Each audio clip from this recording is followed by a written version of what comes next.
Teacher చెప్తా ఉన్నారు, ఆయన బైబిల్లో ఎప్పుడన్నా ఆయన వెళ్ళే సిచ్యువేషన్కి వెళ్ళే టైంకి ఆవిడ ఏదో చదువుతూ ఉన్నారు, బైబిల్ చదువుతూ ఉన్నారు. ఆవిడ మాట్లాడాను, ఏదో ఒక రోజు వెళ్తే ఏదో చదువుతూ ఉంటే నన్ను పిలిచి నువ్వు ఇది ఇన్రా నీకు మంచిదని చెప్పారు. ఎందుకు చెప్పారు తెలియదు, కానీ నిజంగా పనికి వచ్చింది నాకు.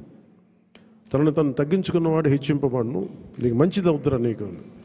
ఆ మాట ఏంటి నేను ఎప్పుడు అనుకునేవాడిని, అంటే మనం ఎంత సాధించినా తగ్గి ఉండడం చాలా అవసరం. అంటే ఏమీ లేని ఇస్తరాకి ఎగిరి పడుతూ ఉంటుంది, ఎగిరెగిరి పడుతుంది. అన్నీ ఉన్న ఇస్తరాకి చాలా నిండుగా ఉంటుంది. అలాగే ఎన్ని స్థానాలు అని కంటే కూడా ఎంత బలంగా చేసామనే దాని మీద అందరూ అన్నారు. ఆ రోజున తాడేపల్లిగూడెం సభ, మన బొలిశెట్టి గారు రోజుగా ఉన్నప్పుడు అందరూ కూడా తాడేపల్లిగూడెం సభ చేద్దాం, మనం 24 స్థానాలకి పోటీ చేస్తాం అని చెప్పిన తర్వాత మొట్టమొదటి సభ కూటమికి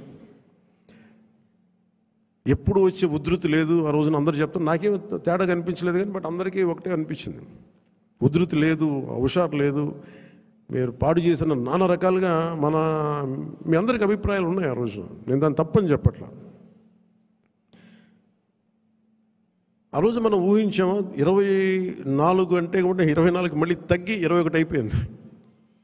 ఇన్ని తగ్గి కూడా మనం దేనికోసం నిలబడ్డామంటే మనకు బలంగా, నేను చెప్తున్నాను, అన్ యావరేజ్ జనసేన ఓటింగ్ బలం లేని చోట అన్ని ఒక యావరేజ్ తీసుకుంటే, సరాసరి తీసుకుంటే 170 నియోజకవర్గాల మీద మనకు ఖచ్చితంగా ఒక 20% ఓటింగ్ పెరిగింది. 7% నుంచి 20% ఓటింగ్ పెరిగింది. కానీ మనం తక్కువ చేయటం వల్ల మనం పదే పదే మన అందరికీ మనం ఎందుకు తక్కువ చేసి ఎందుకు కూటమి రావాలని పదే పదే చెప్పడం వల్ల మీరు సభాపతి కూడా చెప్తా ఉన్నారు, మీరు చూశారు, అయ్యనపాత్రుడు గారు చెప్తా ఉంటే ఎన్టీ రామారావు గారు పార్టీ పెట్టినప్పుడు ఇంత మెజారిటీలు రాలేదు, అప్పుడు కూడా మాకు 3,000 4,000 వచ్చినాయి.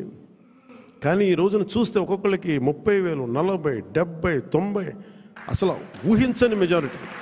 ఒక ఎంపీకి వస్తే ఇలాంటి మెజారిటీస్, అలాంటి మెజారిటీలతోటి కొట్టారంటే ఇది జనసేన తాలూకు బలం ఎంత మీకు బలంగా ఓట్ టర్న్ అయిందో మనందరికీ తెలుస్తూ ఉంటుంది.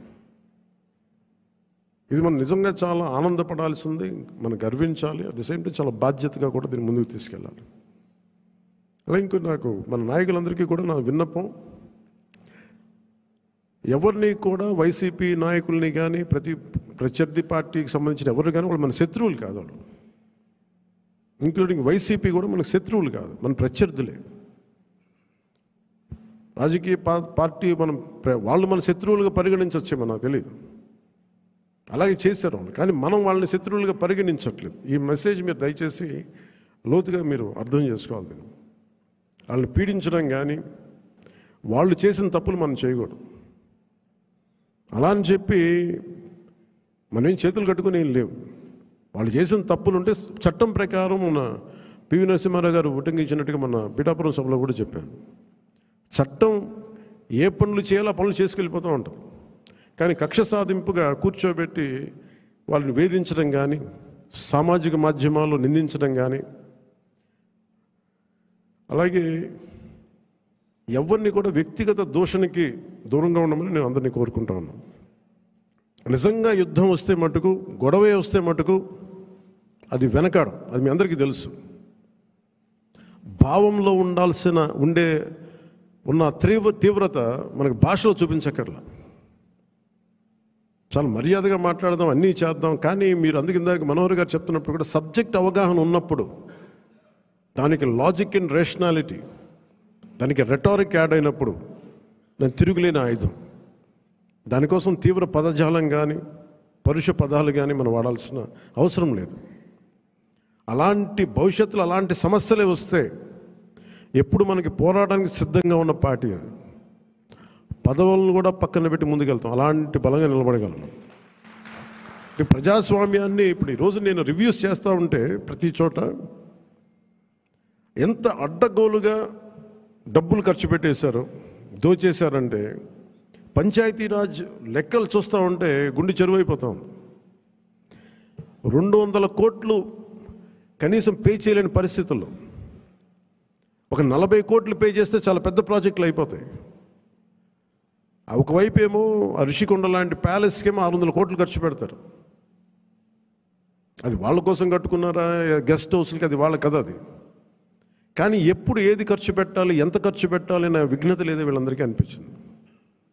మన క్యాంప్ ఆఫీస్కి తీసుకెళ్ళి మీరు బడ్జెట్ ఇచ్చి మీరు ఎంతైనా ఖర్చు పెట్టుకోండి, మీ క్యాంప్ ఆఫీస్ రెడీ చేసుకోండి అంటే నేను రూపాయి ఖర్చు పెట్టడం నాకు ఇష్టం లేదు అదనంగా ప్రభుత్వ ఖజానాకి.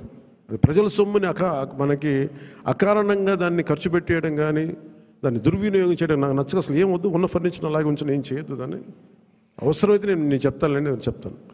మోస్ట్ ఆఫ్ ద టైం వీళ్ళు నా ఫర్నిచర్ పట్టుకెళ్ళాను. ఉన్న ఫర్నిచర్ సరిపోతే పర్లేదు.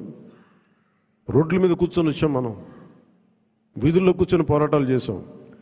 కూర్చొని చిన్నపాటి కుర్చీ ఉంటే చాలు, మళ్ళీ దానికి ఇంత సౌకర్యాలు అవసరం లేదు మాకని చెప్పాను. అలాగే ఇది మనందరం కూడా చాలా బాధ్యతగా తీసుకోవాలి.